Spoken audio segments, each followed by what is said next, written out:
Chapter 18 of the book of Acts is what we're going to talk about today. So, Paul has had mixed results in preaching, doing his missionary efforts to the diaspora, to the Jews that have gone out into the Gentile area.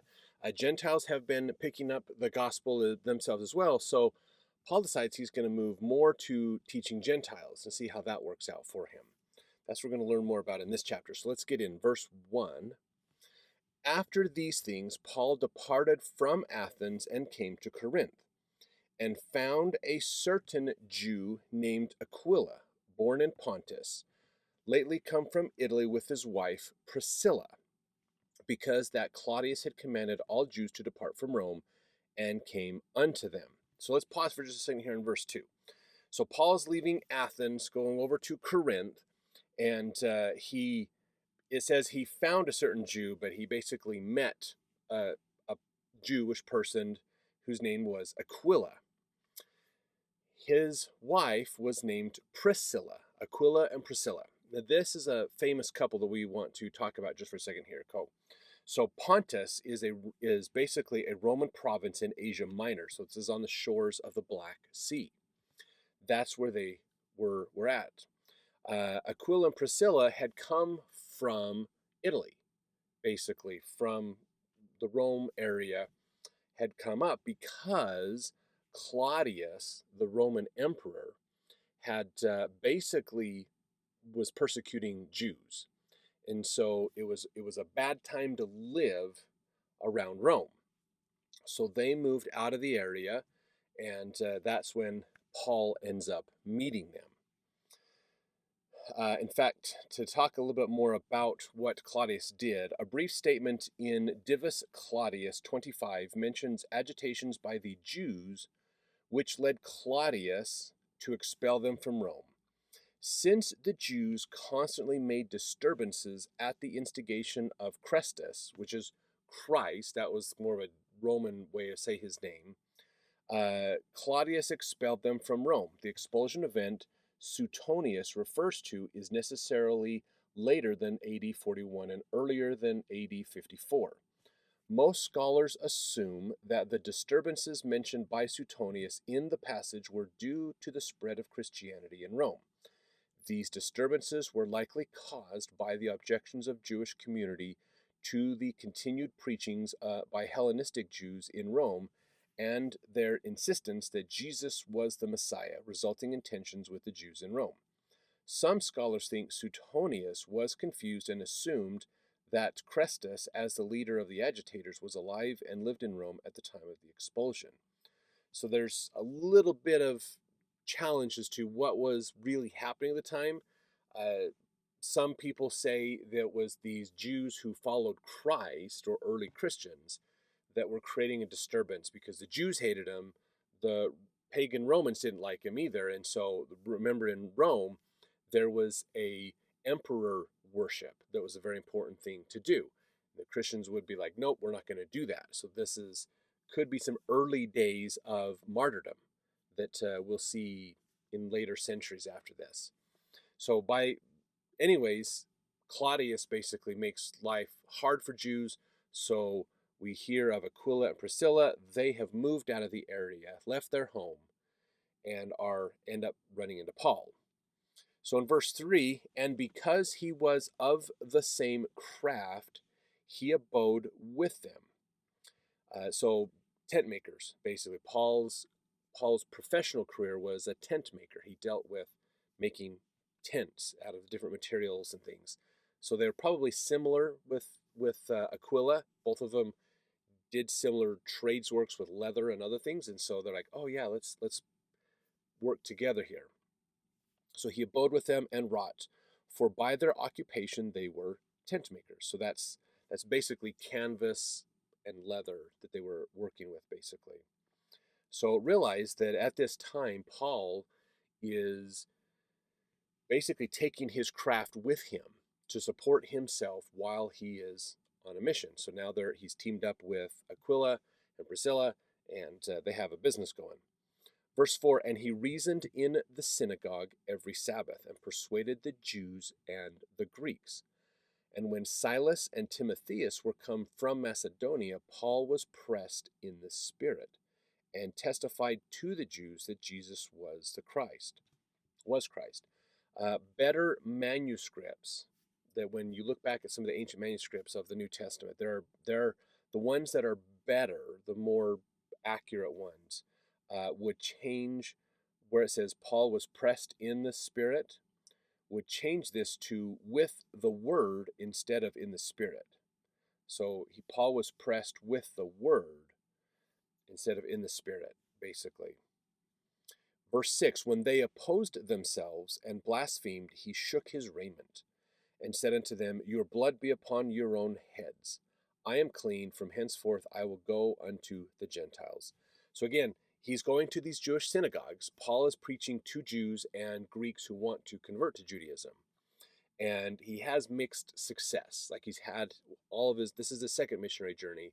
He's had mixed success all this time. So they're opposing him. They're pushing back against him. If you remember in previous chapters, we talked about there was a group of Jews that even followed Paul to other cities to ruin his missionary efforts. So he finally shakes his raiment and says, I'm done with you guys. I'm finished. Now this actually is a common Jewish idea of shaking your clothes off to not be guilty of someone else making a sin.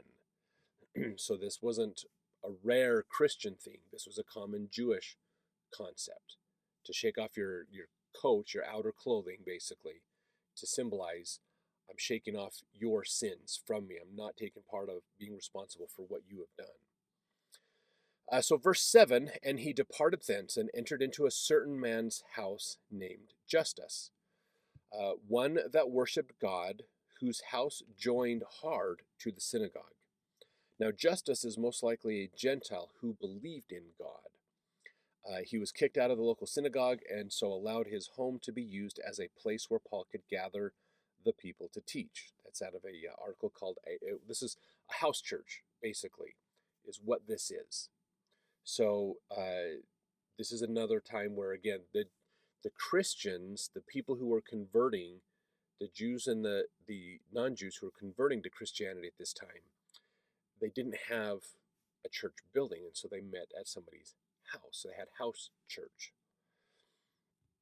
Verse 8, and Crispus, the chief ruler of the synagogue, believed on the Lord with all his house, and many of the Corinthians hearing believed and were baptized. So he's had some decent success even with some of the Jews. And Crispus would be an important Jew because he was the chief ruler over a synagogue, and he converted. Verse 9, then spake the Lord to Paul in the night by a vision. So this is a revelation given to Paul. Be not afraid, but speak, and hold not thy peace. That's bold by itself. You realize that God is telling Paul, look, don't sugarcoat it. Preach. Don't be afraid to offend people. Verse 10, for I am with thee, and no man shall set on thee to hurt thee. For I have much people in this city. This is that vision that Paul is getting, basically. We don't hear much about visually what was there, just that it was spoken to Paul. So it could be a vision of an angel who had divine investiture of authority given to them to bring this. This could be Jesus himself coming in a vision to Paul to say, I'm with you. Don't worry about other people. Well, I'll take care of you, but I've got a lot of people that you need to reach out to in this city. There's a lot of people who their hearts are ready to follow me, basically. So verse 11, and he continued there 1 year and 6 months, teaching the word of God among them.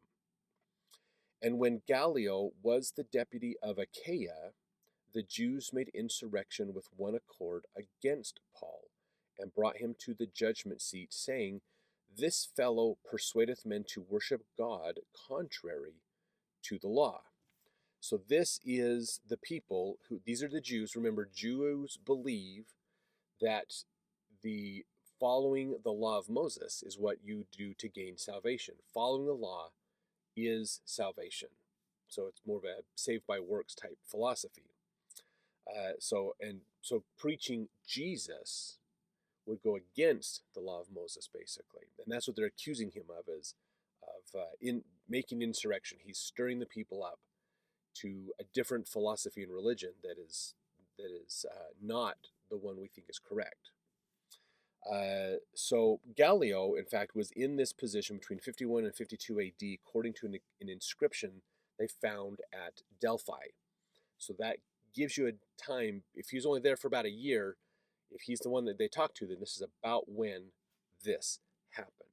So 51, 52 AD time frame. Realize Christ died around 30 to 33 AD. So this is almost 20 years after the death of Christ that this is happening. And so these Jews, of course, that are going against him are probably more Hellenized Jews as well. So they're Jewish, they follow Jewish law, but they've kind of adopted more Greek ideas and concepts and traditions that have worked in as well. So verse 14, when Paul was now about to open his mouth, so Paul is going to respond to the accusation against him, Gallio said unto the Jews, if it were a matter of wrong or wicked lewdness, O ye Jews, reason would that I should bear with you. But if it be a question of words and names and of your law, look ye to it, for I will be no judge of such matters. So what he's saying here is Gallio didn't want to have to deal with something that was a violation of Jewish law. So because he's Roman in what he's doing, basically. He's a Roman leader, so he follows Roman law. And he's like, look, something that violates Jewish law doesn't necessarily mean it violates Roman law. If it's a Jewish law that Paul has broken, then you guys need to deal with it, because I'm not going to deal with that, basically.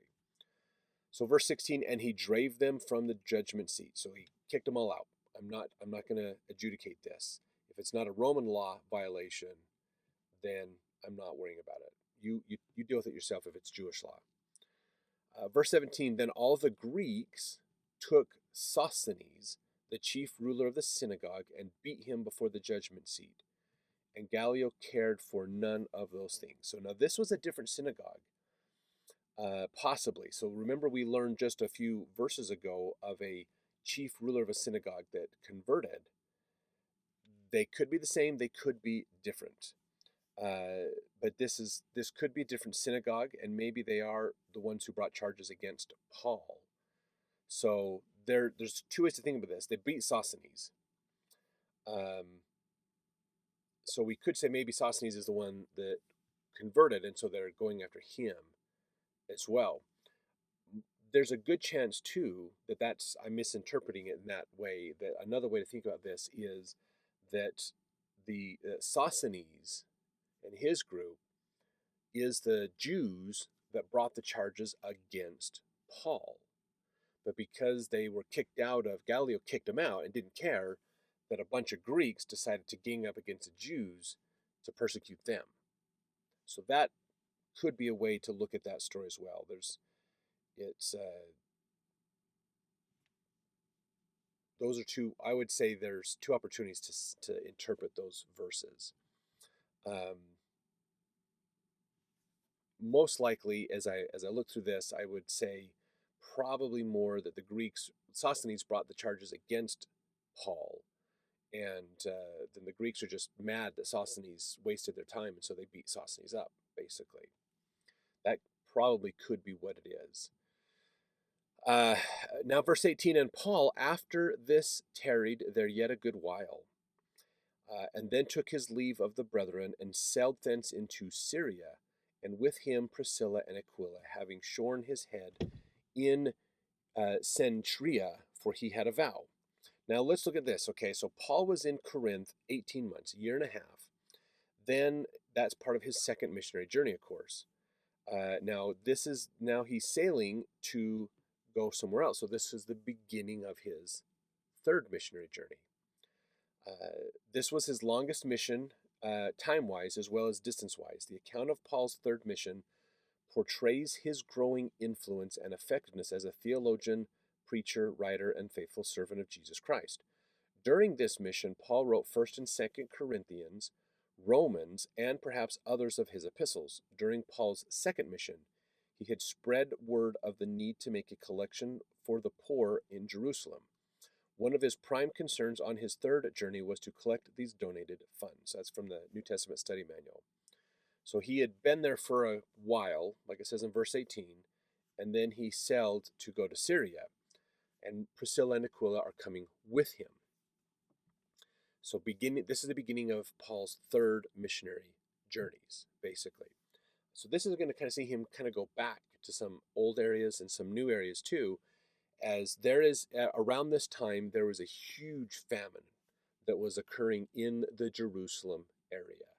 Probably a major drought and intense heat, and just they were starving because they didn't have food, basically. They couldn't grow food. So one of the things that the Christian church was doing at this time is, as that need was there, they saw this as an opportunity to help each other out. So let's have there was some division between the Jews around Jerusalem area, as well as Greeks, non-Jewish people outside of the area, and even some of the diaspora too. So they thought this would be a great time to ask these other people who are not in famine to donate food and money, so that they can then go down to Jerusalem to help the people in Jerusalem out. So this is an opportunity for saints to help saints, basically. So we're going to see this here. Now, it says here that Aquila had shaved his head because he made a vow. This is probably a Nazirite vow. The Nazirites would shave their heads at the conclusion of a vow, basically. So he made a vow, like the Nazirites would, to do certain religious things, and then at the end of his vow, he shaved his head. Now, verse 19, and he came to Ephesus. So Paul comes to Ephesus and left them there. So Priscilla and Aquila stay at Ephesus. But he himself entered into the synagogue and reasoned with the Jews. When they desired him to tarry longer time with them, he consented not, but bade them farewell, saying, I must by all means keep this feast that cometh in Jerusalem. But I will return again unto you, if God will. And he sailed from Ephesus. So what's interesting about verse 21, this is Paul finishing his second missionary journeys. He's about to begin his third missionary journeys, basically. This phrase, I must by all means keep this feast that cometh in Jerusalem, is found in later manuscripts. There's lots of manuscripts out there on the New Testament, written at different times. They compile them at different times, basically. That phrase is not found in the more original ones, the older ones. It's found in later ones. So this is where a scribe, this could be an oral tradition, this could be an assumption made by a scribe, this could be something else that got weaved into the story later on. We don't know, but it's not part of what we would consider the most original parts of the New Testament manuscript. That doesn't mean it's not true. Okay, I want to make that clear as we talk about these ideas. I want to help you to understand a little bit more of how the scriptures are put together. What we look at today, we have to realize, is a compilation of centuries of rewriting. So they had all these manuscripts, they had all these different ideas. Sometimes they would have an oral tradition that didn't get written down early, and so they would later weave it in. We talk about this in the Gospels with the story of the woman who was taken in adultery. It's not in some of the original manuscripts of the Gospels. It was written in later. In fact, they find it in the sidebar area. So there was probably an oral tradition or another story that was out there. One scribe wrote it in to the side to just say this happened around this time, and another scribe said, well, let's just fold it into the scriptures. So there's kind of this patchwork that happens sometimes. They didn't just sit down and write all this out. Luke doesn't have, like, he's not writing a journal of all this stuff and then everybody just publishes what Luke wrote and doesn't change it ever. It gets changed, it gets adjusted. There's oral traditions around these same times as the written tradition. So they're trying to combine some of these things and pull this together to create the documents we would know as the New Testament today. This is one of those areas where it wasn't there originally, but it was put in later. That means that it could have been, again, another tradition that was out there, another story about another version of this story they decided to combine it. It could be a scribe added it to help provide better narrative for what was going on in the story. Sometimes that happens as well for clarification. Verse 22, and when he had landed at Caesarea and gone up and saluted the church, he went down to Antioch. So that's effectively the end of the second missionary journeys of Paul, is verse 22 basically. Verse 23, after he had spent some time there, he departed and went over all the country of Galatia and Phrygia in order, strengthening all the disciples. So he's going around to double check, retouch everything, make sure everything's going well. Verse 24, and a certain Jew named Apollos, born at Alexandria, an eloquent man and mighty in the scriptures, came to Ephesus. So Apollos is the name of, is a more of a god name. We hear he's the eloquent man. He's born at Alexandria. Alexandria is the city named after Alexander the Great that is in Egypt. This is at the northern end of Egypt, so part of the lower kingdom, if you're familiar with the geography of how Egypt is set up. Alexandria is the place of the first library in the world. One of the things that Alexander the Great did was he collected, on his conquest, he would collect books, collect the writings of different groups of people, and he would have them translated too so that he could read them. And so they took a lot of these writings, and then when they built the city of Alexandria, they brought them all together in one place. So this is where library comes from. It's the city of Alexandria.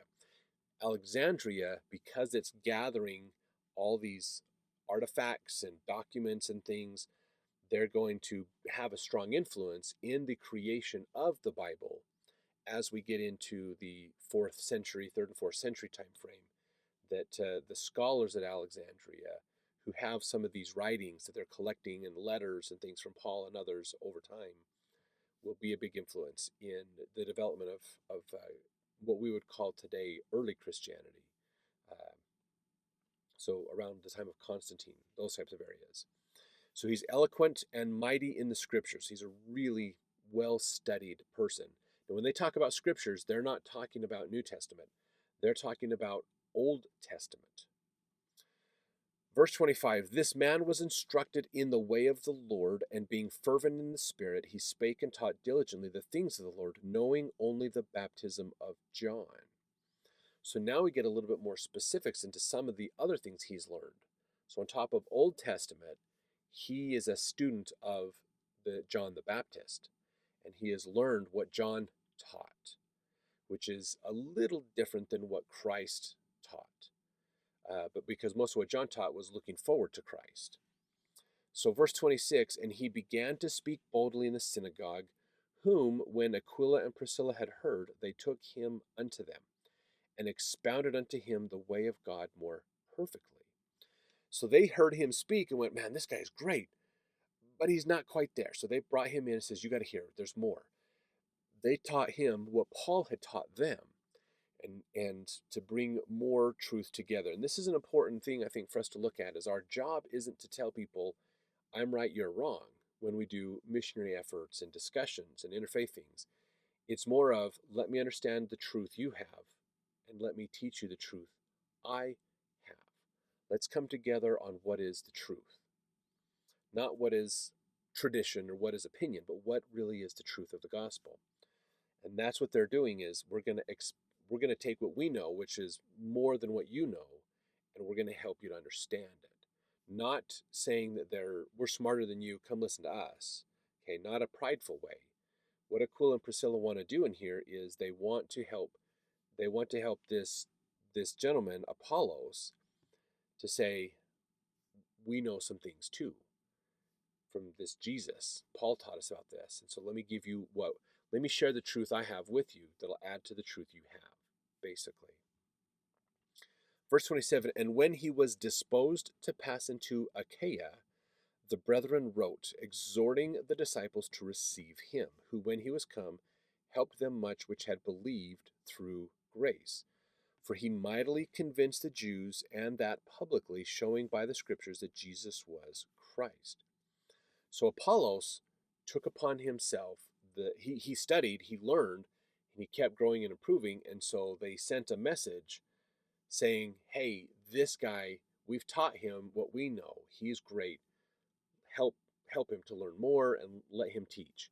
So he is now expanded what he has learned and has been teaching more about Christ. And he says here, now by the scriptures, so he understands Old Testament well enough, and now he understands the story of Christ. He goes, oh, look, these fit together. These come together. Christ is of the Old Testament. He fulfills Old Testament prophecy. He is the Messiah. So he sees that from a scriptural, intellectual standpoint, and he pulls that together with his faith in what John wrote and brings that together to believe in Jesus, and that shows that Jesus is the Messiah. So we see here's another person who has some possibility of being a good missionary for the church at the time. So let's jump over to our next chapters. We continue to understand what Paul is doing.